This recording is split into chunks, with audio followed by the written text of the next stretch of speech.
السلام علیکم ورحمۃ اللہ وبرکاتہ۔ ان الحمد للہ نحمده ونستعینه ونستغفره ونعوذ باللہ من شرور انفسنا ومن سیئات اعمالنا من يهده الله فلا مضل له ومن يضلل فلا هادي له واشهد ان لا اله الا الله وحده لا شريك له وأشهد أن محمدا عبده ورسوله يا أيها الذين آمنوا اتقوا الله حق تقاته ولا تموتن إلا وأنتم مسلمون يا أيها الناس اتقوا ربكم الذي خلقكم من نفس واحدة وخلق منها زوجها وبث منهما رجالا كثيرا ونساء واتقوا الله الذي تساءلون به والأرحام إن الله كان عليكم رقيبا يا أيها الذين آمنوا اتقوا الله وقولوا قولا سديدا يصلح لكم أعمالكم ويغفر لكم ذنوبكم ومن يطع الله ورسوله فقد فاز فوزا عظيما أما بعد فإن خير الحديث كتاب الله وخير الهدي هدي محمد صلى الله عليه وسلم وشر الأمور محدثاتها وكل محدثة بدعة وكل بدعة ضلالة وكل ضلالة في النار۔ محترم حاضرین و حاضرات، سامعین و سامعات، دور شرعیہ لیول 1 سیرت النبی صلی اللہ علیہ وسلم کی اس کلاس میں ہم آپ تمام کا استقبال کرتے ہیں۔ فیا اہلا و سہلا و مرحبا۔ اس سے پہلے کے درس میں ہم نے نبی اکرم صلی اللہ علیہ وسلم کی ہجرت کے تعلق سے جو اہم نکات تھے وہ آپ کے سامنے بیان کیے۔ نبی صلی اللہ علیہ وسلم نے ہجرت کے لیے کس انداز کی تیاری کی، ہجرت کیوں کرنا پڑا، مکے کے اندر کیا حالات ہو گئے تھے جس کے سبب نبی صلی اللہ علیہ وسلم کو اپنے وطن کو، اپنے شہر کو چھوڑنا پڑا، اس کی تفصیلات ہم نے آپ کے سامنے رکھی ہیں۔ اور نبی کرم صلی اللہ علیہ وسلم جو اللہ تعالیٰ کی ذات پر سب سے زیادہ توکل کرنے والے، اعتماد رکھنے والے، بھروسہ کرنے والے، آپ صلی اللہ علیہ وسلم اسباب کو بھی اپناتے ہیں۔ معلوم یہ ہوا کہ اسباب کو اپنانا توکل کے خلاف نہیں ہے، توکل کے منافی نہیں ہے، لیکن اسباب پر مکمل بھروسہ کر لینا اور مسبب الاسباب کو بھول جانا، اپنی محنت پر تکیہ کرنا، اپنی محنت پر بھروسہ کرنا اور اللہ تعالیٰ کی ذات کو بھول جانا، یہ بالکل بھی درست اور جائز نہیں ہے۔ ہم محنت کریں گے، کوشش کریں گے، دنیاوی اعتبار سے جو جائز اسباب ہیں، ہم انہیں اپنائیں گے اور اس کے بعد نتیجہ اللہ رب العالمین کے سپرد کریں گے، اللہ تعالیٰ کی ذات پر کامل اعتماد، توکل اور بھروسہ رکھیں گے کہ اللہ تعالیٰ ہمیں کامیابی دے گا۔ تو اللہ کے رسول صلی اللہ علیہ وسلم نے دنیاوی اعتبار سے جو جائز اسباب تھے، آپ صلی اللہ علیہ وسلم نے ان تمام اسباب کو اپنایا۔ علی رضی اللہ تعالیٰ عنہ کو اپنی جگہ نبی صلی اللہ علیہ وسلم اپنی چادر مبارک دے کر انہیں وہاں سونے کا حکم دیا۔ امانتیں واپس کرنے کا بھی مسئلہ تھا، تو لہٰذا ساری امانتیں علی بن ابی طالب رضی اللہ تعالیٰ عنہ کے سپرد کر دیں، اور پھر آپ صلی اللہ علیہ وسلم نے ہجرت کے لیے رفیق کار چنا، تو وہ ابو بکر صدیق رضی اللہ تعالیٰ عنہ کو چنا، اور اس سفر میں عامر بن فہیرہ جو ابو بکر رضی اللہ تعالیٰ عنہ کے غلام ہیں، اور اسی طرح ایک گائیڈ جو نبی صلی اللہ علیہ وسلم کو مدینہ پہنچانے میں مدد کرے گا، اور ایسے راستوں سے نبی صلی اللہ علیہ وسلم کو مدینہ پہنچائے گا جو کہ عام طور پر معروف راستے نہیں تھے، لوگوں کو ان راستوں کے تعلق سے، اس راستے کے تعلق سے معلوم نہیں تھا۔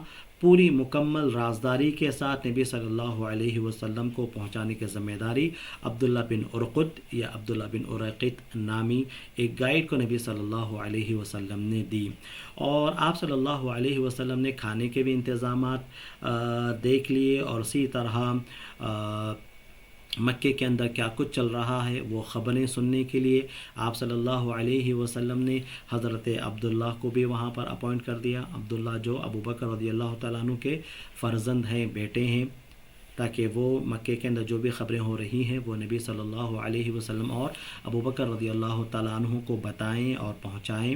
اور پھر ڈائریکٹ مدینے کا راستہ اختیار نہیں کر لیا، بلکہ مدینے سے جو اپوزٹ ڈائریکشن کا جو راستہ تھا اس کو آپ صلی اللہ علیہ وسلم نے اپنایا، اور وہاں پر ایک غار کا انتخاب کیا، غار ثور جو مشہور ہے. دو غار مشہور ہیں، ایک تو غار حرا ہے جس میں نبی صلی اللہ علیہ وسلم جا کر عبادت کرتے تھے، جہاں پہلی وحی اقرأ بسم ربک الذی خلق نازل ہوئی، اور دوسرا یہ غار ثور ہے جہاں پر اللہ کے رسول صلی اللہ علیہ وسلم نے ہجرت کے سفر میں 3 دن آپ صلی اللہ علیہ وسلم وہاں پر بتائے. اور یہ جو غار ثور تھا یہ مدینے کے راستے سے یا مدینے سے بالکل اپوزٹ ڈائریکشن میں تھا. یہ مکہ کے ساؤتھ ویسٹ علاقے میں آتا تھا، ہاں جنوب غرب کے علاقے میں یہ آتا تھا، اور یہ مدینہ کی بالکل اپوزٹ تھا. تو اگر لوگ نبی صلی اللہ علیہ وسلم اور ابو بکر رضی اللہ تعالیٰ عنہ کو پکڑنا چاہیں اور تیز رفتار سواری لے کر مدینے کے راستے پر دوڑ پڑے، تب بھی وہ نبی صلی اللہ علیہ وسلم کو نہیں پکڑ پائیں گے، اس لیے کہ آپ صلی اللہ علیہ وسلم فوراً مدینے کے راستے پر نہیں نکلے، بلکہ کچھ دن غار ثور میں انتظار کرنے اور حالات کا جائزہ لینے اور اس کے بعد مدینے کی طرف روانہ ہونے کا آپ صلی اللہ علیہ وسلم نے ارادہ فرمایا. آج ہم انشاءاللہ تعالی غار ثور کے اندر نبی صلی اللہ علیہ وسلم کے ساتھ اور ابو بکر رضی اللہ تعالیٰ عنہ کے ساتھ کیا کچھ ہوا وہ، اور پھر مدینے کے راستے میں اللہ کے رسول صلی اللہ علیہ وسلم کے ساتھ جو حالات پیش آئے، جو واقعات پیش آئے، وہ آپ کے سامنے رکھیں گے.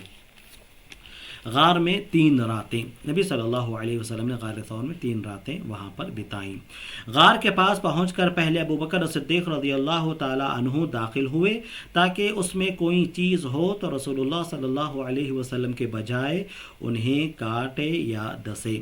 یعنی اللہ کے رسول صلی اللہ علیہ وسلم کی مکمل حفاظت کی ذمہ داری گویا کہ ابو بکر رضی اللہ تعالیٰ عنہ نے اپنے سر اس انداز میں لے لی تھی کہ غار میں نبی صلی اللہ علیہ وسلم کو پہلے داخل کرنے کے بجائے پہلے وہ غار میں داخل ہوئے اور غار کا مکمل جائزہ لیا. کیا یہاں پر کوئی ایسا جانور ہے، ایسی کوئی چیز ہے جو نبی صلی اللہ علیہ وسلم کو تکلیف دے سکتی ہے؟ اس سلسلے میں ابو بکر رضی اللہ تعالیٰ عنہ نے کمال احتیاط کا ثبوت دیا، اور غار کو جب جو ہے انہوں نے پراپر طریقے سے بالکل نبی صلی اللہ علیہ وسلم کی حفاظت کے لیے انہوں نے جب اسے اچھا جانا تو اسی کے بعد نبی صلی اللہ علیہ وسلم کو اس کے اندر داخل ہونے کے لیے آپ نے کہا. چنانچہ انہوں نے غار کو صاف کیا، چند سوراخ تھے انہیں تہ بند پھاڑ کر بند کیا، کپڑے کو پھاڑ کر جو ہے جو سوراخ تھے انہیں بند کر دیا، اس لیے کہ ہو سکتا ہے اس کے اندر کوئی جانور ہو اور پھر بعد میں وہ نکلنا چاہے، اور جب نبی صلی اللہ علیہ وسلم آرام کر رہے ہوں ایسی صورت میں وہ نکلے گا تو یقیناً نقصان وہ پہنچا سکتا ہے. لہٰذا تمام سوراخوں کو بند کر دیا.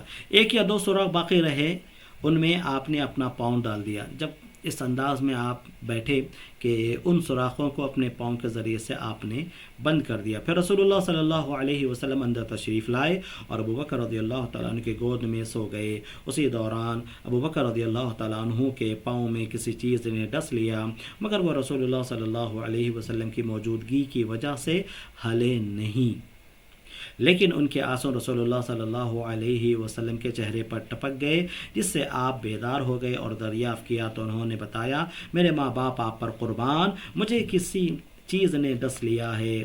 اس پر آپ صلی اللہ علیہ وسلم نے اپنا لعاب دہن لگا دیا اور تکلیف جاتے رہی. اس واقعے کے تعلق سے امام ذہبی رحمہ اللہ نے کہا کہ یہ منکر ہے. اس واقعے کو انہوں نے ضعیف قرار دیا، صحیح سند سے جو ہے یہ واقعہ ہم تک نہیں پہنچتا ہے.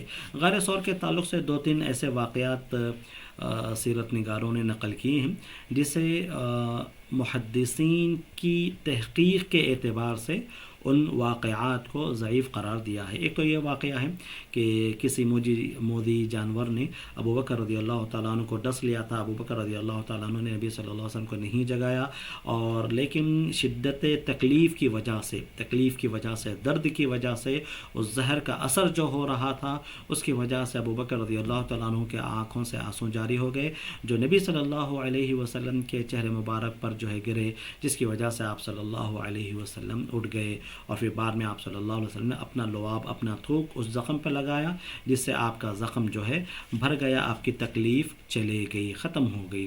اس واقعے کے تعلق سے بتایا گیا کہ یہ منکر ہے۔ صحیح احادیث یعنی ایک دم جس طرح احادیث کو ہم جانچتے ہیں، پرکھتے ہیں، دیکھتے ہیں، ہاں اس کے اوپر صحت اور ضعف کا حکم لگاتے ہیں کہ یہ حدیث صحیح ہے، یہ حدیث ضعیف ہے، اس اعتبار سے اس واقعے کو جب جانچا گیا تو بتایا گیا کہ یہ واقعہ اتنا زیادہ صحیح نہیں ہے بلکہ یہ منکر ہے، جیسا کہ امام زہابی نے کہا۔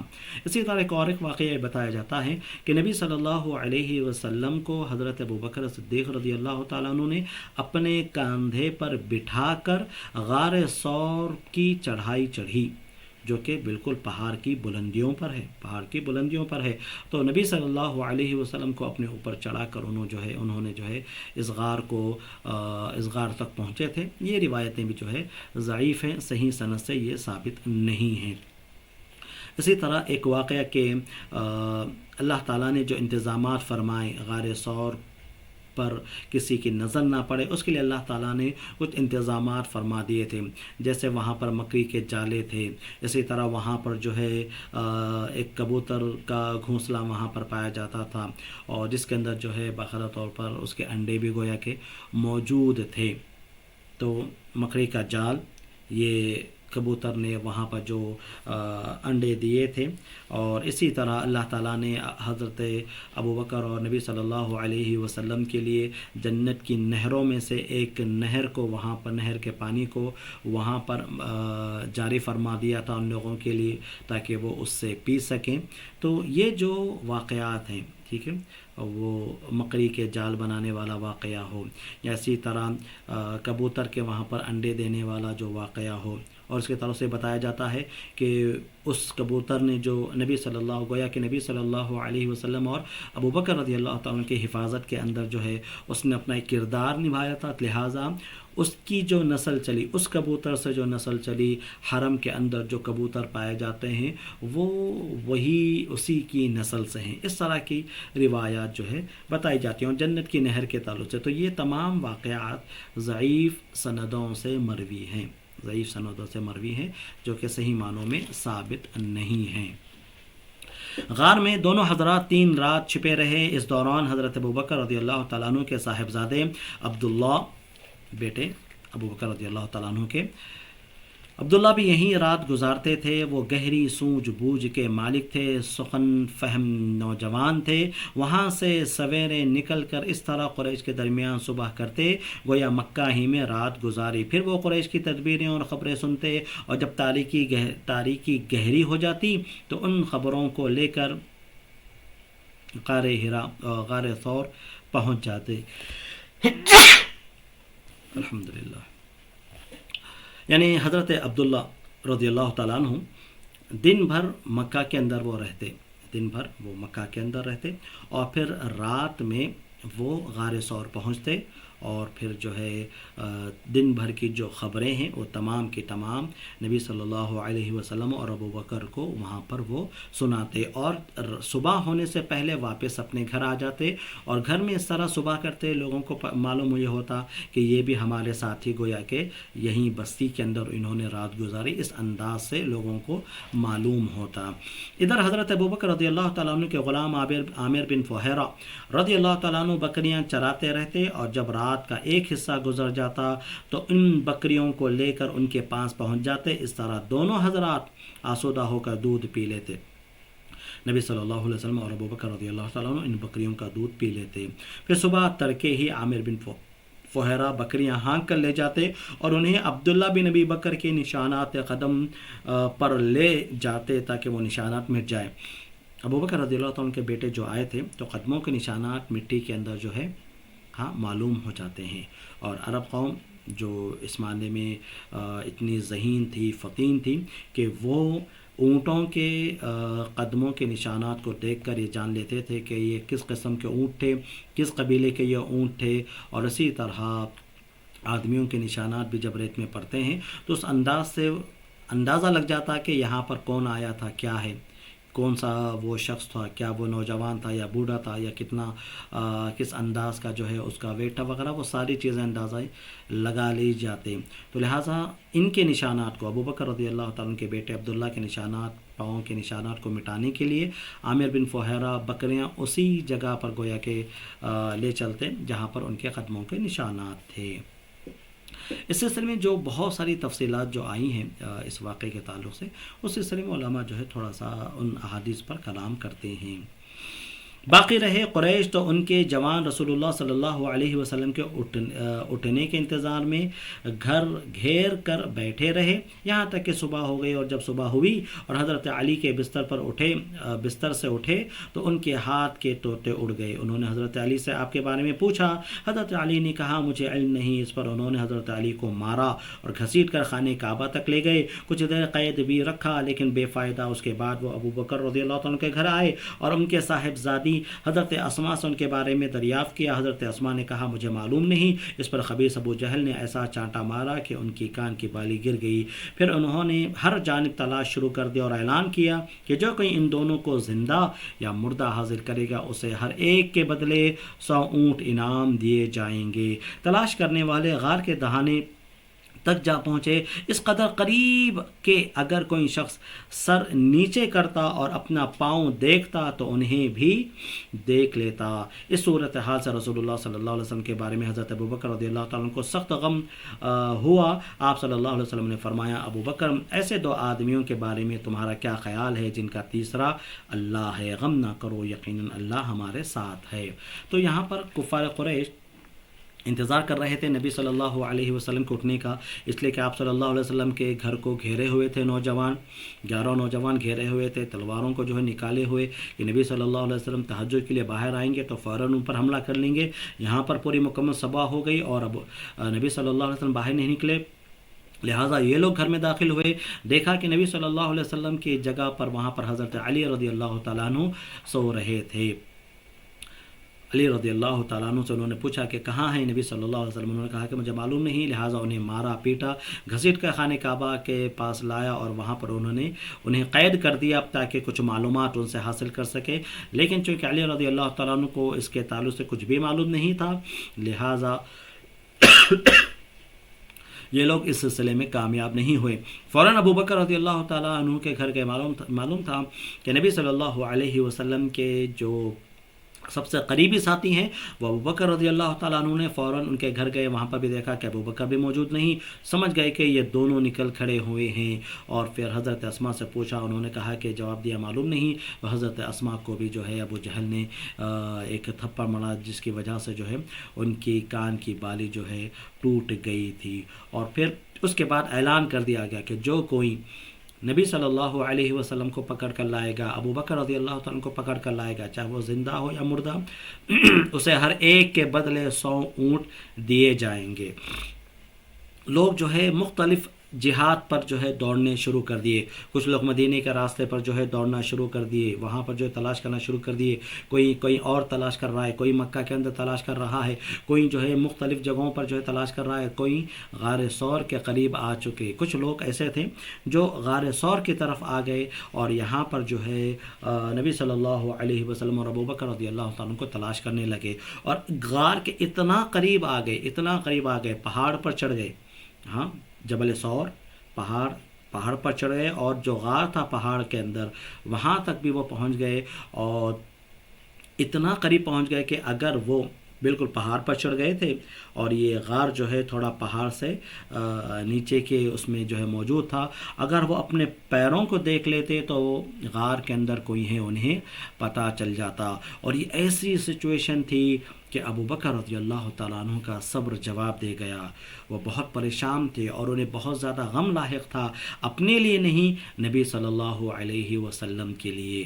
آپ صلی اللہ علیہ وسلم کو یقینی طور پر جو ہے یہ لوگ نقصان پہنچائیں گے. یہ خوف، یہ ڈر، یہ غم ابو بکر رضی اللہ تعالیٰ عنہ کو لائق ہوا. ابو بکر رضی اللہ تعالیٰ عنہ کو نبی صلی اللہ علیہ وسلم نے تسلی دی اور کہا، اے ابو بکر، تمہیں ان دو لوگوں کے بارے میں تمہارا کیا گمان ہے جن کا تیسرا اللہ ہے؟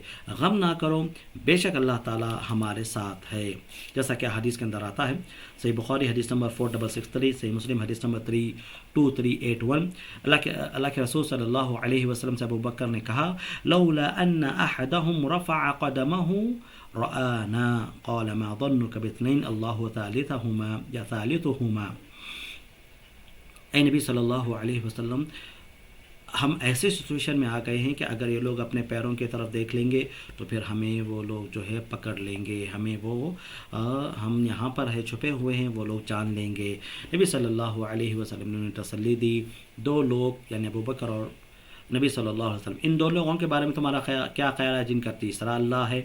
ہاں، اور اللہ تعالیٰ نے آیت نازل فرمائیں سورہ توبہ آیت نمبر 40 کے اندر اسی واقعے کی طرف اشارہ کرتے ہوئے اللہ تعالیٰ نے ارشاد فرمایا، الا تنصروه فقد نصره الله اذ اخرجه الذين كفروا ثاني اثنين اذ هما في الغار اذ يقول لصاحبه لا تحزن ان الله معنا فانزل الله سكينته عليه وايده بجنوده لم تروها. سورہ توبہ آیت نمبر 40. یاد کرو اس وقت کو اگر تم ہمارے نبی کی مدد نہیں کرو گے، اگر تم ہمارے نبی کی مدد نہیں کرو گے تو ان کی مدد تو اللہ تعالیٰ اس موقع پر بھی کیا جب ان کے وطن سے کافروں نے انہیں نکال دیا، اور جب یہ دونوں ہی تھے اور ایک غار میں چھپے ہوئے تھے، اور ان دونوں کا تیسرا اللہ رب العالمین تھا. اور نبی صلی اللہ علیہ وسلم ابو بکر کو تسلی دے رہے تھے اور کہہ رہے تھے، لا تحزن، غم مت کرو، ان اللہ معنا، بے شک اللہ تعالی ہمارے ساتھ ہے. یہ کمال توکل کا نتیجہ ہے، یہ کمال توکل کا نتیجہ ہے. ہمارے ہاتھ میں جو ہے یا ہمارے بس میں جو ہے وہ جائز اسباب ہم اپنائیں گے، وہ محنت کریں گے، وہ کوشش کریں گے، اس سلسلے میں جتنی بھاگ دوڑ ہو سکتی ہے ہم وہ کریں گے. البتہ نتیجہ اللہ رب العالمین پر چھوڑیں گے اور اللہ کی ذات پر کامل بھروسہ رکھیں گے کہ اللہ تعالی ہمیں ضرور کامیابی دے گا، اللہ تعالی ہماری ضرور حفاظت فرمائے گا. یہاں پر نبی صلی اللہ علیہ وسلم کا توکل ہمارے سامنے جو ہے کہ آپ صلی اللہ علیہ وسلم نے فرمایا، لا تحزن، غم نہ کرو، ان اللہ معنا، بے شک اللہ تعالی ہمارے ساتھ ہے. یہ محض الفاظ نہیں، یہ عقیدہ ہے. یہ محض الفاظ نہیں، یہ ایک مومن کا عقیدہ ہے، یہ ایک مومن کا توکل ہے، یہ ایک مومن کا اللہ کی ذات پر اعتماد کرنا ہے کہ غم نہ کرو، اللہ تعالی ہمارے ساتھ ہے. آج یہ جملہ میں اور آپ بھی ایسے حالات میں جب جو ہے مصیبتیں جو ہے ہمیں گھیرے ہوئے ہیں اور ہمیں دشمنوں سے خوف اگر جو اس طرح محسوس ہو رہا ہے، تو آج بھی یہ جملہ ہمارے لیے اعتماد کی، توکل کی، ایک امید کے طور پر جو ہے ہمارے لیے سہارا بن سکتا ہے جب ہم اللہ کی ذات پر کامل بھروسہ کریں اور جو اسباب اپنانا ہے ہم ان اسباب کو اپنائیں، اللہ تعالیٰ کی اطاعت کریں، فرما برداری کریں، اللہ تعالیٰ نے جن باتوں کے کرنے کا حکم دیا انہیں کریں، جن باتوں سے منع کر دیا اس سے رک جائیں، اور اس کے بعد زندگی کے تمام معاملات کو اللہ تعالیٰ کے سپرد کر دیں. یقیناً اللہ تعالیٰ ہماری مدد کرنے والا ہے. مدینہ کی راہ میں غار ثور کے تعلق سے جو واقعات تھے وہ آپ کے سامنے ہیں. اب مدینے کے راستے میں کیا کچھ نبی صلی اللہ علیہ وسلم کے ساتھ واقعات پیش آئے وہ یہاں پر آپ کے سامنے جو ہے پیش کیا جا رہا ہے. مدینے کی راہ، دوشنبے کی رات ربیع الاول سن 1 ہجری کی چاند رات، رہنما گائیڈ عبداللہ بن اریقط یا دوسرا جو نام بتایا گیا عبداللہ بن ارقد لیثی وعدے کے مطابق دونوں سواریاں لے کر جبل ثور کے دامن میں آیا، اور رسول اللہ صلی اللہ علیہ وسلم اور حضرت ابوبکر نے کوچ فرمایا. ان کے ساتھ عامر بن فہیرہ بھی تھے. رہنما پہلے جنوب کی جانب یمن کے رخ پر دور تک چلا گیا. یمن کے راستے پر دور تک چلے گئے، پھر پشچم کی طرف مڑا اور ساحل سمندر کا رخ کیا، ساحل کے قریب پہنچ کر شمال کی طرف مڑ گیا اور ایک ایسے راستے پر چلا جس پر شاذ اور نادر ہی کوئی چلتا تھا۔ آپ صلی اللہ علیہ وسلم اور ابوبکر رضی اللہ تعالیٰ عنہ غار ثور سے پھر روانہ ہوئے۔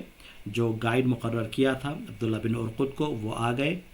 2 سواریاں ان کے سپرد پہلے ہی کر دی گئی تھی، 2 اونٹ، وہ 2 اونٹ لے کر وہ آ گئے اور وہاں سے فوراً پھر مدینے کے راستے پر نہیں بلکہ یمن کے راستے کے اوپر جو ہے نکل چلے، اور پھر اس کے بعد ساحل کا علاقہ لیا، اور اس کے بعد جو ہے ایسے راستے کو اختیار کیا جس راستے کو شاذ و نادر ہی کوئی اختیار کرتا تھا۔ ایسے خفیہ راستے کے ذریعے مدینے کی طرف نبی صلی اللہ علیہ وسلم اور ابوبکر اور آپ کے ساتھ جو گائیڈ تھے عبداللہ بن ارقد اور اسی طرح عامر بن فہیرہ، یہ چاروں جو ہے نکل کھڑے ہوئے۔ اس رات بھر اور پھر آدھے دن تک مسلسل سفر جاری رکھا۔ جب راستہ خالی ہو گیا تو نبی صلی اللہ علیہ وسلم نے ایک چٹان کے سائے میں استراحت فرمائی، آرام فرمایا۔ رات بھر چلتے رہے، پوری مکمل رات میں نکلے، مکمل رات چلتے رہے اور آدھا دن چلتے رہے۔ اور ابوبکر رضی اللہ تعالیٰ عنہ نے گرد و پیش کا جائزہ لیا۔ اس دوران ایک چرواہا آیا، ابوبکر رضی اللہ تعالیٰ عنہ نے اس سے دودھ دہوایا، اور جب نبی صلی اللہ علیہ وسلم بیدار ہوئے تو آپ کو اتنا دودھ پلایا کہ جی خوش ہو گیا۔ پھر وہاں سے آگے چل پڑے۔ ایک موقع پر یا ایک جگہ جو ہے رک گئے اور وہاں پر نبی صلی اللہ علیہ وسلم کچھ آرام کر لیے۔ ابوبکر رضی اللہ تعالیٰ عنہ نے ایک چرواہے کو دیکھا جس کے پاس بکریاں تھیں، اسے جو ہے اس سے دودھ طلب کیا گیا، اور جب اس نے دودھ دیا تو وہ بھی سیراب ہوئے۔ نبی صلی اللہ علیہ وسلم کو بھی انہوں نے سیراب کیا اور پھر جو ہے آگے بڑھے۔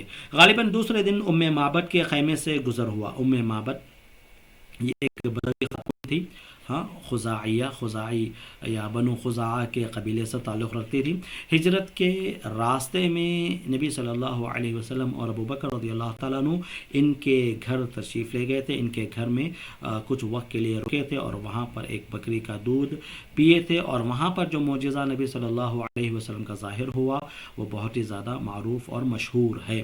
وہ بکری جو کبھی دودھ نہیں دیتی تھی، نبی صلی اللہ علیہ وسلم نے بسم اللہ کہا تو وہ بکری دودھ دینے لگی، اس کے دنوں میں جو دودھ آ گیا۔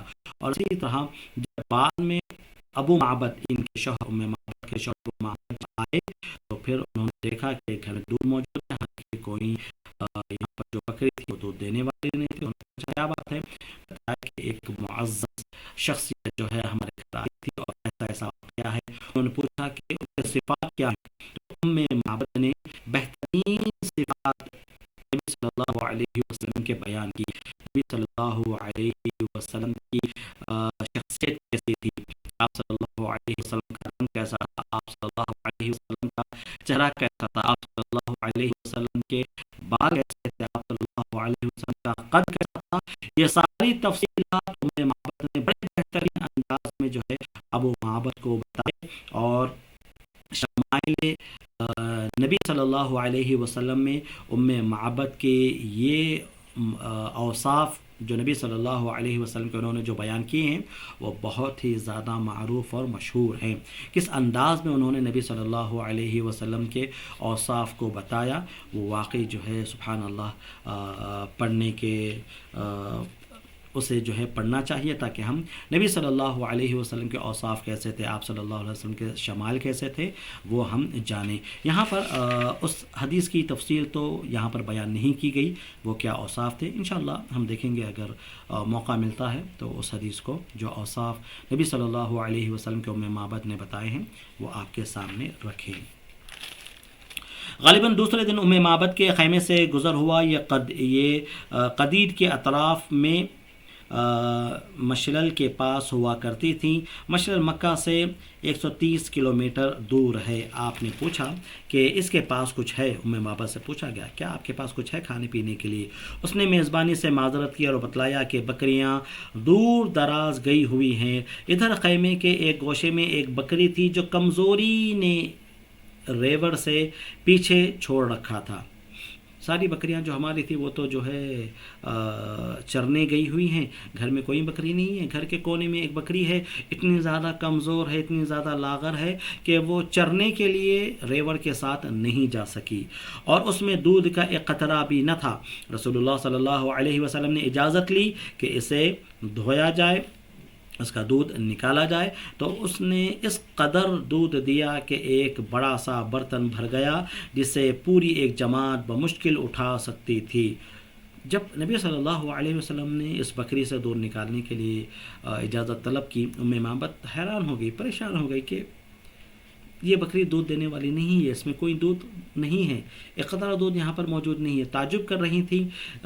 پھر بعد میں جب نبی صلی اللہ علیہ وسلم نے اصرار کیا تو کہا کہ ٹھیک ہے، اگر آپ جو ہے کوشش کرنا چاہتے ہیں دودھ نکالنا تو آپ جو ہے ٹھیک ہے نکال لیجئے، دیکھیے کچھ دودھ اس سے جو ہے نکلتا ہے۔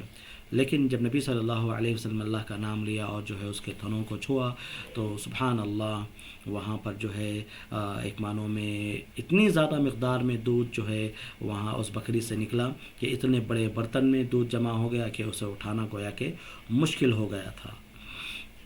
آپ نے اسے معبد کو پلایا، وہ آسودہ ہو گئی، تو اپنے ساتھی کو پلایا، وہ آسودہ ہو گئے، تو خود پیا اور دوبارہ وہ دوہ کر برتن بھر دیا اور اسے معبد کے پاس چھوڑ کر روانہ ہو گئے۔ نبی صلی اللہ علیہ وسلم نے پہلے معبد کو دودھ پلایا۔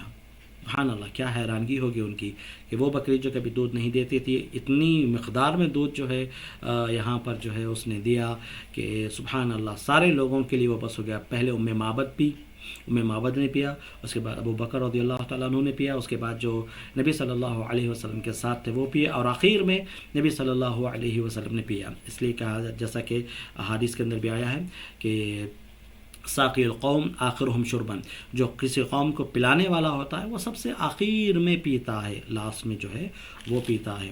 معبد کی حیرانگی کی، سبحان اللہ، یعنی وہ حیران رہ گئی کہ آخر یہ کیسے ممکن ہے۔ نہ صرف یہ کہ جتنے لوگ وہاں پر موجود تھے انہوں نے دودھ پیا، بلکہ ایک برتن دودھ کا لبالب بھر کر آپ صلی اللہ علیہ وسلم نے وہاں پر رکھ دیا، جو بعد میں جب ابو معبد جب آئے تھے تو وہ جو ہے اس سے پیے تھے۔ اس کا شوہر آیا تو اسے دودھ دیکھ کر تعجب ہوا، دریافت کیا تو معبد نے پوری بات بتلائی اور نبی صلی اللہ علیہ وسلم کا سراپا سر سے پاؤں تک اور گفتگو سے اطوار تک نہایت باریکی سے بیان کیا۔ اس پر ابو معبد بول اٹھا، یہ تو واللہ صاحب قریش ہے، میرا ارادہ ہے کہ آپ کا ساتھ اختیار کروں اور کوئی راستہ ملا تو ایسا ضرور کروں گا۔ جیسے ابو معبد کو وہ صفات بیان کیے گئے تو وہ سمجھ گئے کہ یہی وہ قریش کے صاحب ہیں، یعنی قریش جن کی تلاش میں ہیں یہ وہی صاحب ہیں، اور اتنی مبارک شخصیت، ان کی برکتوں کو جب انہوں نے گھر میں دیکھا تو کہا کہ اگر مجھے موقع ملے گا تو ضرور میں آپ کے ساتھ ہو جاؤں گا۔ تیسرے دن صبح اہل مکہ نے ایک آواز سنی جو زیریں مکہ سے شروع ہوئی، مکہ کے نچلے حصے سے شروع ہوئی اور بالائی مکہ سے گزر کر نکل گئی۔ ہاں، کوئی پکارنے والا پکار کر چند اشعار پڑھ رہا تھا۔ یہ آواز جو ہے بالکل مکہ کے نچلے حصے سے شروع ہوئی اور مکہ کے اونچے راستے تک جو ہے پہنچ کر پھر جو ہے غائب ہو گئی۔ ہاں، مکہ کے اندر بہت زیادہ جو ہے پہاڑ وغیرہ ہے، تو مکہ کے اندر بہت نچلا علاقہ بھی موجود ہے اور وہ علاقہ بھی موجود ہے جو بالکل جو ہے پہاڑ کی چوٹیوں پر موجود ہے۔ وہ کیا کہہ رہا تھا؟ اشعار اس کے کچھ اس انداز سے تھے جس کا ترجمہ یہ ہے: اللہ جو لوگوں کا پروردگار ہے ان دو رفیقوں کو، ہاں رفیق یعنی ساتھیوں کو، ان دو رفیقوں کو بہترین جزا دے جو معبد کے خیمے میں نازل ہوئے، وہ دونوں خیر کے ساتھ اترے اور خیر ہی کے ساتھ روانہ ہوئے، اور جو محمد کا رفیق ہوا صلی اللہ علیہ وسلم، اور جو محمد کا رفیق ہوا وہ کامیاب ہوا۔ ہائے قصی، اللہ نے اس کے ساتھ کتنے بے نظیر کارنامے اور سرداریاں سمیٹ دیں۔ بنو کعب کو ان کی خاتون کی قیام گاہ اور مومنین کی نگہداشت کا پڑاؤ مبارک ہو۔ تم اپنی خاتون سے اس کی بکری اور برتن کے متعلق پوچھو، تم اگر خود بکری سے پوچھو گے تو وہ بھی شہادت دے گی۔ یعنی گویا کہ یہ بتانا مقصود ہے کہ نبی صلی اللہ علیہ وسلم اور ابو بکر رضی اللہ تعالیٰ عنہ ام معبد کے خیمے سے گزرے تھے، اور آپ دونوں کی یا نبی صلی اللہ علیہ وسلم کے جو معجزات ہیں، جو برکتیں ہیں، اگر وہ پوچھنا ہے تو ام معبد سے پوچھو، ام معبد سے پوچھو، یا اس سے نہیں تو اس بکری سے پوچھو، وہ بھی اس بات کی گواہ ہے جو کبھی دودھ دینے کے لائق نہیں تھی، قابل نہیں تھی، اس نے جو ہے اس انداز سے دودھ دیا، یہ سارے لوگ جو ہے سیراب ہو گئے۔ یہ بکری یقینی طور پر تمہیں گواہی دے گی نبی صلی اللہ علیہ وسلم کی برکتوں کے تعلق سے۔ پھر آپ صلی اللہ علیہ وسلم قدید سے آگے بڑھے تو سراقہ بن مالک بن جعشم مدلجی نے قریش کے اعلان کردہ انعام کے لالچ میں اپنے گھوڑے پر بیٹھ کر آپ کا پیچھا کیا۔ حضرت سراقہ بن مالک بن جعشم کا واقعہ مشہور ہے کہ ایک مرتبہ جب وہ مجلس کے اندر بیٹھے ہوئے تھے اپنے دوستوں کے ساتھ، اچانک ایک شخص آیا اور کہا کہ دو سایوں کو میں نے دیکھا جو ایک ساحلی علاقے کی طرف جو ہے جو جا رہے تھے۔ تو سراقہ کو محسوس ہو گیا کہ یہ یقیناً نبی صلی اللہ علیہ وسلم اور ابو بکر رضی اللہ تعالیٰ عنہ ہے، لیکن اگر وہ کہیں گے کہ فوراً ہاں وہ ہو سکتا ہے محمد ہیں، ہو سکتا ہے ابو بکر ہیں صلی اللہ علیہ وسلم، تو پھر سارے لوگ مل کر جو ہے اس راستے میں دوڑیں گے اور جو انعام ہے وہ سراقہ کو نہیں ملے گا۔ چنانچہ انعام کی لالچ میں وہ پہلے تو خاموش رہے، کچھ نہیں بولے، اور بعد میں کہا کہ نہیں وہ محمد اور ابو بکر نہیں ہو سکتے صلی اللہ علیہ وسلم، بلکہ وہ کوئی اور ہے، یہ کہہ کر جو ہے لوگوں کو دوسری باتوں میں گھما دیا، اور خود جو ہے نکل کھڑے ہوئے ساحلی علاقے پر نبی صلی اللہ علیہ وسلم اور ابو بکر رضی اللہ تعالیٰ عنہ کے پیچھے۔ جب وہ نبی صلی اللہ علیہ وسلم کے قریب پہنچے اور قریب پہنچنا چاہا تو ان کا گھوڑا جو ہے زمین میں دھس گیا، اس کے دونوں پیر جو ہے زمین میں دھس گئے اور وہ گھوڑے سے نیچے گر گئے۔ پریشان ہو گئے کہ آخر یہ کیسا ہوا۔ پھر جو ہے وہ فال نکالے، ہاں فال نکالنا جو کہتے ہیں، یعنی کوئی کام اگر آپ کرنا چاہتے ہیں تو فال نکالیے، اگر فال اچھا نکلا تو آپ وہ کام کریے ورنہ مت کریے۔ تو یہ عرب جاہلیت کے جو ہے رسم و رواج سے متعلق یہ بات تھی کہ جب بھی وہ کوئی اچھا کام کرنا چاہتے فال نکالتے۔ مختلف تیر تھے ان کا، ایک تیر ایسا تھا جس پر جو ہے ہاں لکھا ہوا تھا، یس لکھا ہوا تھا، اور ایک تیر ایسا تھا جس پر جو ہے نو لکھا ہوا تھا، اور ایک تیر ایسا تھا جس پر جو ہے پھر سے دوبارہ تیر نکالنے کے لیے بات وہاں پر لکھی ہوئی تھی، تو یا تو یس یا تو نو یا تو پھر سے ٹرائی کرنے والی بات وہاں پر تھی۔ تو انہوں نے وہ تیر نکالا تو دیکھا تو وہاں پر جو ہے نو نکلا، کہ گویا کہ تمہارا اس کام کو آگے لے چلنا یہ تمہارے لیے اچھا شگن نہیں ہے۔ تو انہوں نے جو ہے لیکن مال کی لالچ ایسی تھی، ایک آدمی پر 100 اونٹ 200 اونٹ والی بات تھی، تو لہٰذا وہ اس چیز کو اگنور کر دیا اور پھر جو ہے اور مزید آگے بڑھے، کچھ دیر اور آگے بڑھے کہ پھر جو ہے گھوڑا اسی طرح جو ہے زمین میں دھس گیا، پھر فال نکالا تو یہی نکلا کہ آگے مت بڑھو۔ لیکن تیسری مرتبہ بھی جب ایسے ہی ہوا تو وہ سمجھ گئے کہ یقیناً نبی صلی اللہ علیہ وسلم کوئی عام آدمی نہیں بلکہ آپ کا معاملہ کچھ اور ہی ہے۔ لہٰذا نبی صلی اللہ علیہ وسلم کو انہوں نے آواز لگائی، قریب پہنچا اور کہا مجھے امان لکھ کے دے دیجئے، مجھے حفاظتی طور پر مجھے امان لکھ کے دے دیجئے کہ مجھے کچھ نہیں ہوگا، مجھے ڈر لاحق ہو گیا ہے کہ آپ کا میں نے پیچھا کیا تو میرے ساتھ ایسا معاملہ ہوا۔ یہاں پر پہلی بات تو یہ کہ یہ جو فال نکالنا ہے یہ عربوں اور جاہلیت کی جو ہے یہ رسم ہے، اسلام کے اندر ایسی کوئی چیز نہیں ہے۔ کوئی کام آپ کرنا چاہ رہے ہیں اللہ کا نام لیجئے اور باہر نکلیے، بسم اللہ توکلت علی اللہ لا حول ولا قوت الا باللہ کہیے اور اس کام کے لیے جو ہے نکل کھڑے ہوئیے، اللہ کا نام لیجئے، اللہ کی ذات پر توکل کیجئے اور پورا مکمل اعتماد مکمل بھروسہ اللہ تعالیٰ کی ذات پر کیجئے اور اس کام کے لیے آپ جو ہے آگے نکل کھڑے ہوئے۔ یہ فال نکالنا یا پھر نہیں راستے سے ہماری جو ہے بلی گزر گئی یا پھر ستارہ فلاں جو ہے گردش میں ہے لہٰذا اس وقت وہ کام نہیں کرنا چاہیے، یا پھر ان کے ستارے گردش میں ہیں تو لہٰذا ابھی انہیں کوئی اچھا کام نہیں کرنا چاہیے، اس کام کے کرنے کے لیے ایک اچھا مہورت ہم نکالتے ہیں، یہ ساری کی ساری جاہلی رسم و رواج سے متعلق چیزیں ہیں، یہ ساری بدعقیدگی ہے، توہمات ہیں، اسلام ان کی سراسر مخالفت کرتا ہے، اسلام کے اندر ان چیزوں کی کوئی جگہ نہیں ہے، کوئی جگہ نہیں ہے۔ تو لہٰذا کوئی کام اگر آپ کرنا چاہ رہے ہیں، ہاں اس کے لیے محنت کیجئے، کوشش کیجئے، اللہ کا نام لیجئے اور اس کام کو جو ہے آپ کر گزریے، ٹھیک ہے۔ استخارہ جو ہے، استخارہ کسی کام کے تعلق سے جو استخارہ کیا جاتا ہے وہ کیا ہے؟ طلب الخیر، وہ اللہ تعالیٰ سے دعا کرنا ہے کہ اللہ اس کام کو ہمارے حق میں بہتر بنا دے، بہتر بنا دے۔ اگر یہ کام ہمارے لیے بہتر نہیں ہے تو پھر یہ کام کو ہم سے دور کر دے اور ہم کو اس کام سے دور کر دے، تو گویا کہ وہ ایک دعا ہے اور وہ اللہ تعالیٰ سے دعا کی جا رہی ہے، ٹھیک ہے۔ نبی صلی اللہ علیہ وسلم نے انہوں نے امان مانگی کہ آپ کوئی پرچہ لکھ کے دے دیجئے جس کے اندر آپ مجھے امان دے رہے ہیں کہ میں جو ہے سیف رہوں گا، ہاں کوئی جو ہے تکلیف مجھے نہیں پہنچیں گی۔ نبی صلی اللہ علیہ وسلم نے عامر بن فہرہ سے کہہ کر جو ہے انہیں لکھوا دیا کہ وہ جو ہے انہیں ایک امان نامہ انہیں دے دیا کہ ہاں آپ جو ہے سیف رہیں گے، آپ پر کوئی کارروائی نہیں کی جائے گی، چونکہ آپ ہمارے پیچھے آئے تھے تو اس کی پاداش میں آپ پر کوئی کارروائی ہم جو ہے نہیں کریں گے۔ اور پھر بعد میں اس سلسلے میں ایک حدیث آتی ہے کہ نبی صلی اللہ علیہ وسلم نے انہیں بشارت دی تھی کہ تمہارا اس وقت کیا حال ہوگا جب کسریٰ کے، ہاں پرشین امپائر کے، اس کے راجاؤں کے، مہاراجاؤں کے جو زیورات تھے وہ کنگن جو ہے تم پہنو گے، تمہارے پاس تمہیں پہنائے جائیں گے، اس وقت تمہارا حال کیا ہوگا۔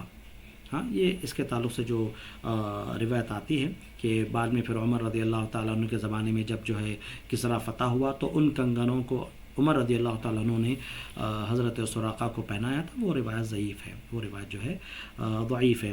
حضرت سراقہ حنین کے موقع پر پھر جو ہے وہ اسلام قبول کر لیے، اور حنین کے موقع پر جب وہ آئے تھے تو نبی صلی اللہ علیہ وسلم نے انہیں بہت سی چیزیں دی تھیں، انہیں بہت جو ہے تحفے دیے تھے۔ راستے میں بریدہ بن حصیب اسلمی سے ملاقات ہوئی، ان کے ساتھ ان کی قوم کے 70 یا 80 گھرانے تھے، یہ سب مسلمان ہو گئے اور نبی صلی اللہ علیہ وسلم کے پیچھے عشاء کی نماز پڑھی۔ بریدہ غزوہ احد کے بعد مدینہ آ گئے۔ مقام عرج میں آپ کا گزر ابو تمیم اوس بن حجر اسلمی کے پاس سے ہوا۔ اس وقت بعض اونٹوں کے تھکنے کی وجہ سے آپ صلی اللہ علیہ وسلم اور حضرت ابوبکر ایک ہی اونٹ پر تھے۔ اوس نے اپنا ایک اونٹ دیا اور اپنے غلام مسعود کو ساتھ کر دیا جو مدینہ تک آپ کا ہم رکاب تھا۔ نبی صلی اللہ علیہ وسلم کے ساتھ جو اونٹ تھے وہ تھک گئے تھے اور جو ابھی آگے چلنے کے قابل نہیں تھے، اور ایک اونٹ پر نبی صلی اللہ علیہ وسلم اور ابوبکر دونوں سوار ہو گئے تھے۔ تو حضرت اوس نے نبی صلی اللہ علیہ وسلم کو ایک اونٹ بھی دیا اور اپنے غلام کو بھی نبی صلی اللہ علیہ وسلم کے ساتھ بھیجا تاکہ آپ صلی اللہ علیہ وسلم کو مدینہ تک جو ہے وہ چھوڑ آئے۔ احد کے موقع پر بھی اوس نے مشرکین کی آمد کی خبر اپنے اسی غلام کے ذریعے رسول اللہ صلی اللہ علیہ وسلم کو بھجوائی تھی۔ اوس مسلمان ہو گیا تھا لیکن عرج ہی میں قیام پذیر رہا، یہ مسلمان ہو گئے لیکن وہ عرج ہی میں جو ہے قیام پذیر رہے، مدینہ میں نبی صلی اللہ علیہ وسلم کے پاس نہیں۔ البتہ جب مشرکین مکہ کا جو لشکر مسلمانوں پر حملہ کرنے کے لیے جنگ احد کے موقع پر جب آ رہا تھا تو انہوں نے ہی خبر دی تھی نبی صلی اللہ علیہ وسلم کو کہ یہ لشکر آ رہا ہے، وہ جو ہے مدینہ پر حملہ کرنا چاہتا ہے۔ نبی صلی اللہ علیہ وسلم اس موقع پر مدینہ سے باہر نکل کر جو ہے لڑنے کے لیے احد کے میدان میں جمع ہوئے تھے۔ وادی ریم میں پہنچے تو حضرت زبیر بن عوام رضی اللہ تعالیٰ عنہ سے ملاقات ہوئی جو مسلمانوں کے ایک تجارتی قافلے کے ساتھ شام سے سیریا سے واپس آ رہے تھے۔ انہوں نے رسول اللہ صلی اللہ علیہ وسلم اور ابوبکر رضی اللہ تعالیٰ عنہ کو سفید چادر بہترین انداز کی جو ہے گفٹ کی اور انہیں پہنایا۔ اس حدیث کو امام بخاری نے روایت کیا ہے، حدیث نمبر 3906۔ قبا میں تشریف آوری، نبی صلی اللہ علیہ وسلم اور ابوبکر رضی اللہ تعالیٰ عنہ قبا پہنچے۔ قبا یہ مدینے سے پہلے جو ہے آتا ہے، مکے کے راستے سے اگر آپ جو ہے مدینہ جا رہے ہیں تو درمیان میں جو ہے قبا بھی جو ہے پڑتا ہے۔ دوشنبہ 8 ربیع الاول سن 12 نبوت سن 1 ہجری کو رسول اللہ صلی اللہ علیہ وسلم قبا میں نازل ہوئے۔ ادھر اہل مدینہ نے جب سے رسول اللہ صلی اللہ علیہ وسلم کی روانگی کی خبر سنی تو روزانہ صبح ہی حرہ کی طرف نکل جاتے، پہاڑوں کی طرف جو چٹیل میدان ہے بڑا مدینے کے اور اسکرٹس میں اطراف میں وہاں پر نکل جاتے اور نبی صلی اللہ علیہ وسلم کا انتظار کرتے، اور جب دوپہر کو دھوپ سخت ہو جاتی تو واپس پلٹ آتے تھے۔ ایک روز طویل انتظار کے بعد لوگ اپنے اپنے گھروں کو واپس جا چکے تھے۔ ایک یہودی اپنے کسی گھڑی پر کچھ دیکھنے کے لیے چڑھا۔ کیا دیکھتا ہے کہ رسول اللہ صلی اللہ علیہ وسلم اور آپ کے رفقا سفید کپڑوں میں ملبوس، جس سے سراب دھلک رہی تھی، چلے آ رہے ہیں۔ اس نے بجنور ہو کر یا بے خود ہو کر اس نے بے خود ہو کر نہایت بلند آواز سے کہا، عرب کے لوگوں، یہ رہا تمہارا نصیب جس کا تم انتظار کر رہے تھے۔ یہ سنتے ہی مسلمان ہتھیار اٹھا کر استقبال کے لیے نبی صلی اللہ علیہ وسلم کی طرف نکل کھڑے ہوئے، اور رسول اللہ صلی اللہ علیہ وسلم کی تشریف آوری پر مارے خوشی کے شور برپا ہو گیا، تکبیر سنی گئی، لوگوں نے حرہ کا رخ کیا اور وہیں پر آپ سے ملاقات کی۔ پھر آپ داہنے جانب مڑ گئے اور قباء میں بنی عمرو بن عوف پر نزول فرمایا۔ مدینے میں داخل ہونے سے پہلے بنی عمرو بن عوف کے قبیلے میں نبی صلی اللہ علیہ وسلم نے نزول فرمایا، وہاں پر ٹھہرے۔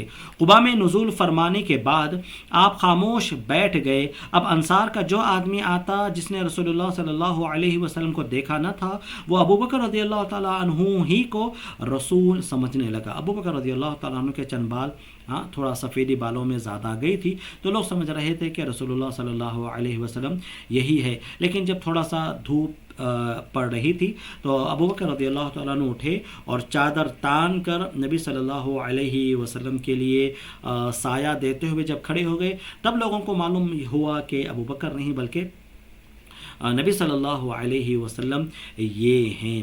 قباء میں رسول اللہ صلی اللہ علیہ وسلم نے کلثوم بن ہدم اور کہا جاتا ہے کہ سعد بن خیثمہ کے مکان پر قیام فرمایا اور وہاں 4 دن ٹھہر کر مسجد قباء کی بنیاد رکھی اور اس میں نماز پڑھی۔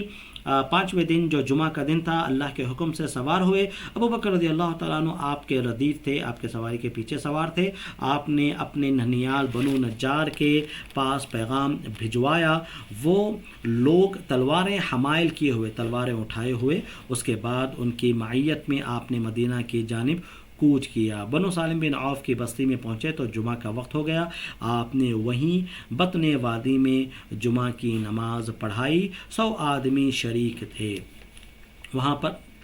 سالم بن عوف کی بستی میں پہلا جمعہ وہاں پر نبی صلی اللہ علیہ وسلم نے پڑھایا۔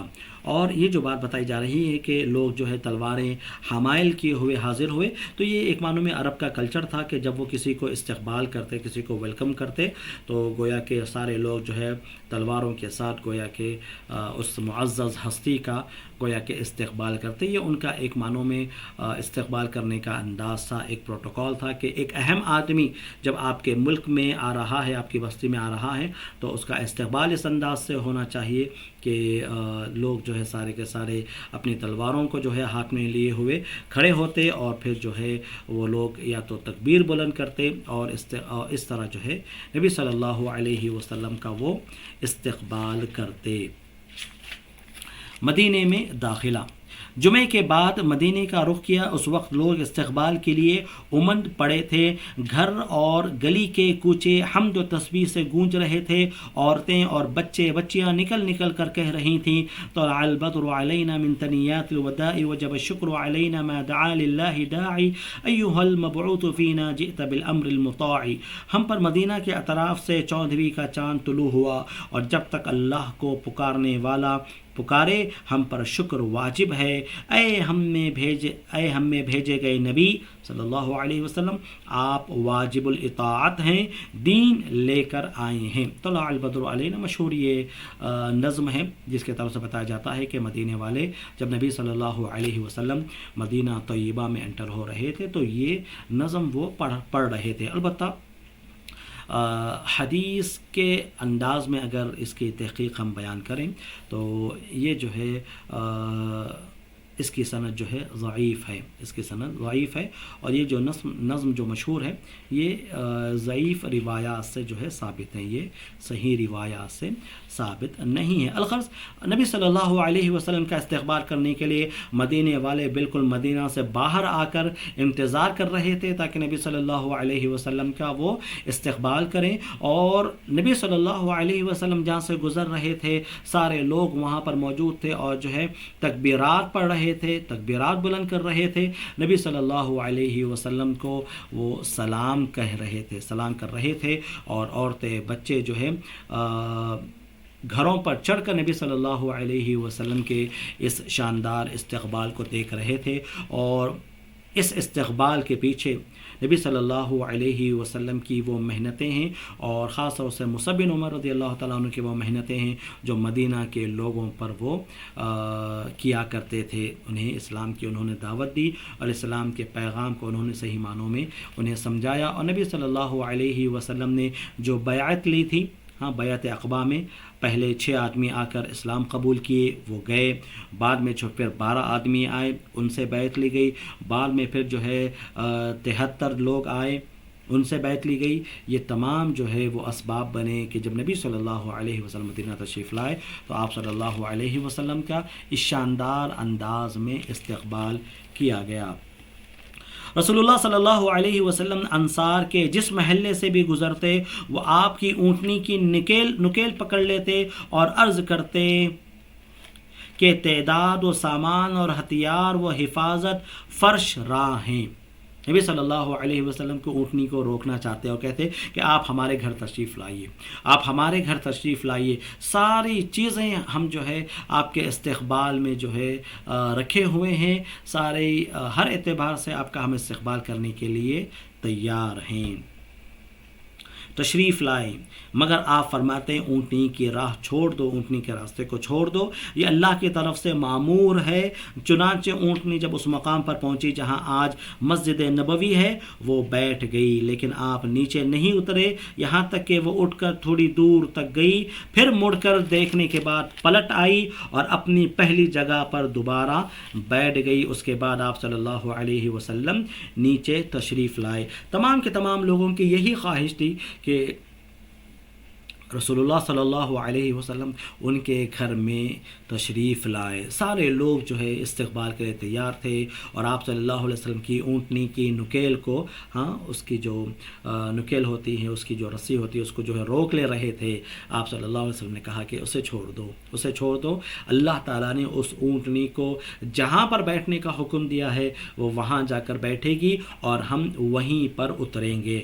چنانچہ وہ آئی اور آج جہاں پر مسجد نبوی ہے اس مقام پر وہ بیٹھ گئی۔ نبی صلی اللہ علیہ وسلم نے جلدی نہیں کی، آپ صلی اللہ علیہ وسلم بیٹھے رہے، اونٹنی پھر اٹھی اور پھر دوبارہ جو ہے آگے بڑھی اور ایک چکر کاٹی اور آئی، دوبارہ اسی جگہ بیٹھ گئی جہاں پر وہ پہلے بیٹھی تھی۔ نبی صلی اللہ علیہ وسلم اس مقام پر جو ہے اتر گئے۔ اب لوگوں نے اپنے اپنے گھر لے جانے کے لیے آپ سے عرض معروض شروع کر دیا۔ اب وہاں پر جہاں پر اونٹنی بیٹھی تھی اطراف میں جن لوگوں کے گھر تھے سارے لوگ آئے اور کہا کہ آپ ہمارے پاس آئیے، آپ ہمارے پاس آئیے، لیکن ابو ایوب انصاری رضی اللہ تعالیٰ عنہ نے جلدی سے آپ کا کجاوا اٹھا لیا اور اپنے گھر لے کر چلے گئے۔ اس پر رسول اللہ صلی اللہ علیہ وسلم فرمانے لگے آدمی اپنے کجاوے کے ساتھ ہے، البتہ اسد بن زرارہ نے آپ کی اونٹنی کی نکیل پکڑ لی، اس لیے وہ انہی کے پاس رہی۔ جو کجاوا ہوتا ہے اونٹنی کے اوپر جو رکھا جاتا ہے بیٹھنے کے لیے، اسے حضرت ابو ایوب انصاری رضی اللہ تعالیٰ اٹھا لیے اور جو ہے اپنے گھر جو ہے لے گئے تاکہ نبی صلی اللہ علیہ وسلم اسی کے ساتھ آ جائیں، اور آپ صلی اللہ علیہ وسلم نے کہا کہ آدمی اپنے کجاوے کے ساتھ ہوتا ہے، لہٰذا ابو ایوب انصاری رضی اللہ تعالیٰ عنہ کے ساتھ نبی صلی اللہ علیہ وسلم ان کے گھر گئے، اسی لیے انہیں میزبان رسول کہا جاتا ہے۔ ابو ایوب انصاری رضی اللہ تعالیٰ عنہ کا جو لقب ہے وہ کیا ہے؟ میزبان رسول، نبی صلی اللہ علیہ وسلم کی مہمان نوازی کرنے والے۔ ادھر سرداران انصار نے رسول اللہ صلی اللہ علیہ وسلم کی ضیافت میں ایک دوسرے سے بڑھ کر حصہ لیا، چنانچہ ان کی طرف سے روزانہ کئی لگن پہنچی، کوئی بھی ایسی رات نہ آتی کہ آپ کے دروازے پر 3-4 لگن حاضر نہ ہوں۔ یعنی تمام کے تمام لوگ ماشاءاللہ سے نبی صلی اللہ علیہ وسلم کے استقبال میں، آپ صلی اللہ علیہ وسلم کی دعوت کے لیے، اب نبی صلی اللہ علیہ وسلم کسی اور کے گھر نہیں جا رہے، لہٰذا لوگوں نے کھانا وغیرہ بنا کر ابو ایوب انصاری رضی اللہ تعالیٰ عنہ کے گھر جو ہے وہ بھیجا کرتے تھے۔ حضرت علی رضی اللہ تعالیٰ عنہ کی ہجرت۔ نبی صلی اللہ علیہ وسلم کے بعد حضرت علی بن ابی طالب رضی اللہ تعالیٰ عنہ مکہ میں 3 روز ٹھہرے رہے۔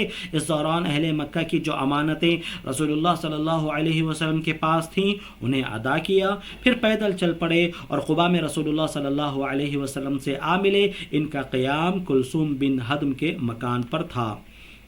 اہل بیت کی ہجرت۔ جب رسول اللہ صلی اللہ علیہ وسلم مدینہ میں قیام پذیر ہو چکے تو زید بن حارثہ اور ابو رافع کو مکہ بھیجا۔ وہ نبی صلی اللہ علیہ وسلم کی دونوں صاحبزادیوں حضرت فاطمہ اور ام کلثوم کو ام المومنین حضرت سودا اور ام ایمن اور اسامہ بن زید کو ساتھ لائیں۔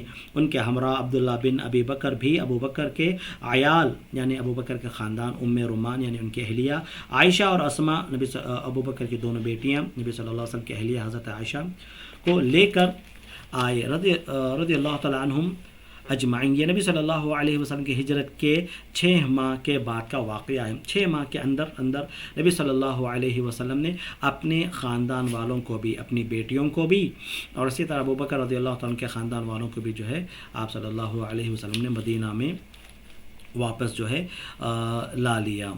حضرت صہیب رضی اللہ تعالیٰ عنہ کی ہجرت۔ حضرت صہیب نے رسول اللہ صلی اللہ علیہ وسلم کے بعد ہجرت کی۔ انہوں نے جب ہجرت کا ارادہ کیا تو مشرکین نے انہیں روک لیا۔ ان کے پاس بہت سا مال تھا، وہ مال سے دستبردار ہو گئے تو مشرکین نے ان کی راہ چھوڑ دی۔ جب وہ مدینہ پہنچے اور رسول اللہ صلی اللہ علیہ وسلم کو واقعہ سنایا، آپ نے فرمایا ربی حلبی یا ابا یحییٰ، ربی حلبی یا ابا یحییٰ، اے ابو یحییٰ، یہ جو تم نے ڈیل کی ہے، یہ جو تم نے بیع کی ہے، یہ بہت کامیاب رہی۔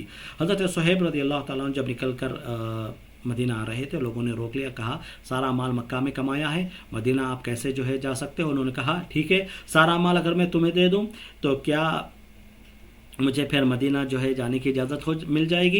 انہوں نے کہا جاؤ، تم جانا چاہتے ہو جاؤ، ہمیں بس مال دے دو۔ تو انہوں نے بتا دیا کہ دروازے کی چوکھٹ میں وہاں پر جو ہے میں نے مال گاڑا ہوا ہے، وہاں رکھا ہوا ہے، تم جاؤ اور وہاں پر حاصل کر لو۔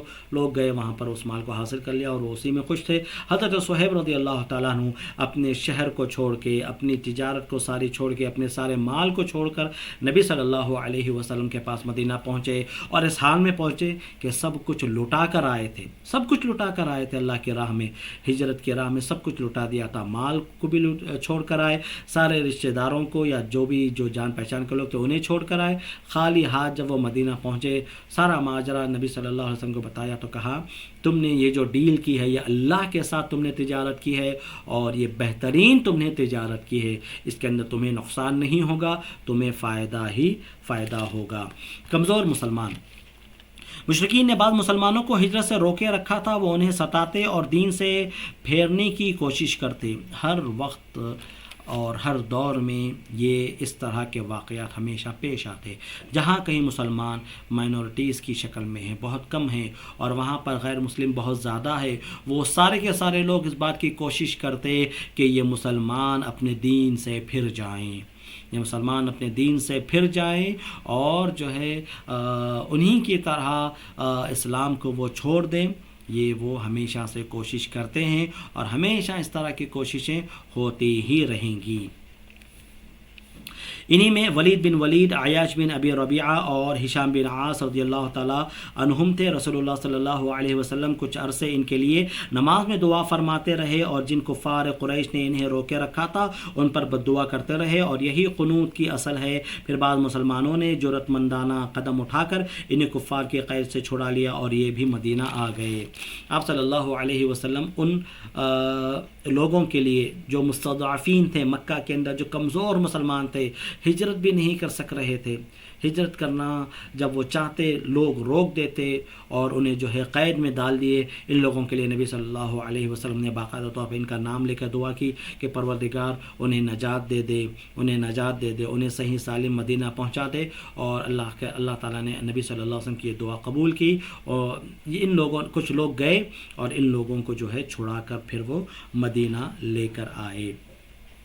یہ قنوت, اسی کو قنوت نازلہ کہتے ہیں. قنوت نازلہ جب مسلمانوں پر کوئی مصیبت آتی ہے, مسلمانوں پر کوئی آفت آتی ہے, مصیبت آتی ہے, غیر مسلم مسلمانوں پر تشدد کرتے ہیں, انہیں تکلیفیں دیتے ہیں, انہیں پریشان کرتے ہیں, انہیں جان اور مال کو جو ان کے جانوں اور مال کو نقصان پہنچاتے ہیں, تو ایسی صورت میں قنوت نازلہ پڑھنے کی اجازت ہے کہ نمازوں کے اندر ان کمزور مسلمانوں کے لیے دعا کی جائے, ان کی نجات کے لیے دعا کی جائے, اور جو لوگ ان پر ظلم ڈھا رہے ہیں ان پر جو ہے بد دعا کی جائے. اسی کو قنوت نازلہ کہا جاتا ہے. اسی لیے جب بھی مسلمانوں پر کوئی آفت آتی ہے تو قنوت نازلہ پڑھی جاتی ہے. مدینے کی آب و ہوا, مدینہ کا ایٹماسفیئر. مہاجرین مدینہ اترے تو جس زمین میں پلے بڑھے تھے ان کی یاد ستانے لگی. مدینہ تو آ گئے لیکن مکہ کی یاد بڑی ستانے لگی. یقینی طور پر ہر آدمی کو اپنے گھر سے, جہاں وہ پیدا ہوا ہے, اس کی پیدائش کی اس جگہ سے, اپنے شہر سے, اپنے ملک سے ایک الگ محبت ہوتی ہے. وہ محبت کبھی ختم نہیں ہوتی. تو یہاں پر مکہ سے ہجرت کرنے والے مدینہ تو آ گئے لیکن مکہ کی یاد انہیں ستا رہی تھی. مکہ بڑا انہیں جو ہے یاد آ رہا تھا, اور مدینہ کی آب و ہوا بھی ان کے لیے اتنی راس نہیں آ رہی تھی. سارے لوگ جو بھی ہجرت کر کے آئے تھے وہ سارے کے سارے مہاجرین بیمار پڑ گئے تھے, انہیں سخت بخار جو ہے لائق ہوا. پھر بعد میں اللہ کے رسول صلی اللہ علیہ وسلم نے دعائیں کہ اللہ تعالیٰ سے کہ اے اللہ جس طرح مکہ کو تو نے ہمارے لیے مبارک بنایا تھا, مدینے کو اسی طرح تو ہمارے لیے مبارک بنا دے. یہ جو وبا آئی ہے بخار کی, اس وبا سے, اس بخار سے جو ہے تمام مسلمانوں کو نجات دے. اللہ تعالیٰ نے نبی صلی اللہ علیہ وسلم کی دعا قبول کی. مدینہ کو تمام لوگوں کے لیے, مسلمانوں کے لیے برکت کا شہر بنا دیا, اور وہاں کی آب و ہوا کو اللہ تعالیٰ نے مسلمانوں کے لیے خوشگوار بنا دیا. اس پر مستزاد یہ کہ مدینہ اللہ کی سب سے زیادہ وبا خیز سرزمین تھی. سب سے زیادہ وبائیں مدینہ کے اندر پائی جاتی تھیں. چنانچہ یہاں آنے کے بعد انہیں بخار اور مختلف امراض, بیماریوں نے پکڑ لیا. آخر نبی صلی اللہ علیہ وسلم نے پروردگار سے دعا کی, اللہم حبب الینا المدینہ کحبنا مکہ او اشد وصححها وبارک فی صاعها ومدها وانقل حماها فاجعلها بالجحفہ. اے اللہ ہمارے نزدیک مدینہ کو اسی طرح محبوب بنا دے جیسے مکہ ہمارے نزدیک محبوب تھا. جس طرح ہم مکہ کو پسند کرتے تھے, اس سے محبت کرتے تھے, مدینہ کو اسی طرح ہمارے لیے محبوب بنا دے, یا اس سے زیادہ مدینہ کی محبت ہمارے دلوں میں ڈال دے, اور مدینہ کی فضا صحت بخش بنا دے. اس کی جو وبا ہے, جس کے اندر بیماریاں ہیں, امراض ہے, اسے پاک کر دے, اور صحت مند ہوا اور ایٹماسفیئر مدینہ کا بنا دے. اور اس کے سا اور مد غلے کے جو پیمانے تھے, جو اناج وغیرہ جو ماپا جاتا تھا, اے اللہ اس کے اندر جو ہے برکت دے دے اور اس کا بخار منتقل کر کے جحفہ پہنچا دے. اللہ نے آپ کی دعا سن لی. مسلمان امراض سے راحت پا گئے اور انہیں مدینہ محبوب ہو گیا. یہ نبی صلی اللہ علیہ وسلم کے مدینہ پہنچنے تک کے جو ہے واقعات ہیں جو ہم نے آپ کے سامنے رکھے ہیں. مدینہ کے بعد کے جو حالات ہیں, مدینے کے اندر جو ہے آنے کے بعد آپ صلی اللہ علیہ وسلم نے کیا کچھ کیا, وہاں کے کیا اعمال تھے, اور وہاں کی جو جنگیں ہیں, جو غزوات ہیں, جو مسلمانوں کے ساتھ جو پیش آئے, وہ ساری کی ساری تفصیلات انشاءاللہ تعالی ہم سیرت النبی صلی اللہ علیہ وسلم لیول 2 میں ہم جو ہے انشاءاللہ پڑھیں گے. آئندہ درس میں یہ چاہ رہا تھا کہ نبی صلی اللہ علیہ وسلم کے اوصاف حمیدہ کے تعلق سے ایک مختصر درس ہم رکھیں گے.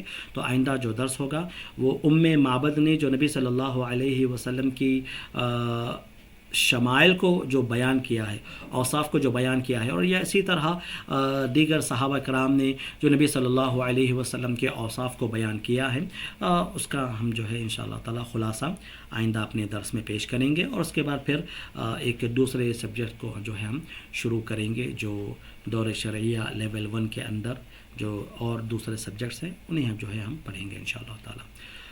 اسی پر ہم اکتفا کرتے ہیں۔ سبحانک اللہم و بحمدک، اشہد ان لا الہ الا انت، استغفرک و اتوب الیک، وصلی اللہ علی نبینا محمد، والسلام علیکم ورحمۃ اللہ وبرکاتہ۔